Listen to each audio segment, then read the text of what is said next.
ఏ జీవి ఏంటమ్మా అలా పాతేశారు?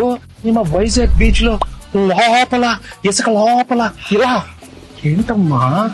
Music sitting అని పిలిచారు సార్, పాతేశాడు సార్. ఈ అనిల్ చూస్తే వణికేచేస్తుందమ్మా. ఏదో అడుగుతాడు. నాకు తెలిసి పటాసప్పుడు బానే ఉన్నాడు సార్. మీరే బాగా ప్యాంపర్ చేశారు. నేను పాడతా దగ్గర నుంచి ఈయన్ని పాతేసే దాకా తీసుకొచ్చారు. సార్ సార్ సార్ సార్ ఏంటి సార్, సార్, సార్, అక్కడ చూడండి.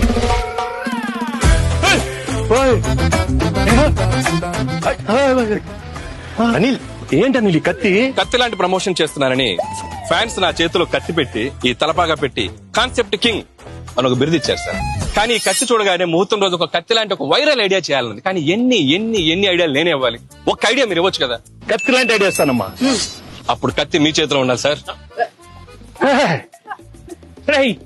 Can I know that idea sir? I'm very curious. All the best. You want ideas? Nice idea.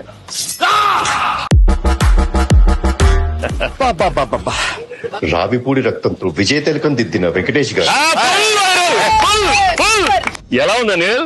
Viral fever వచ్చాను, నేను బయలుదేరా. ఆగమ్మా నీళ్ళు. ఈ సినిమాలో ఇంకో హీరో ఉన్నాడు, మరి నాతో తిలకం పెట్టించుకోవాలి. వీర తిలకం అమ్మాయిలు కదా పెట్టాలి.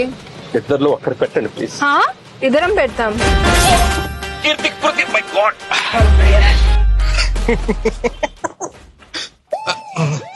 బాగా ఎంజాయ్ చేస్తున్నట్టు. జీవి గారు బ్రేక్ఫాస్ట్. వద్దురా, నా కడుపు నిండిపోయింది.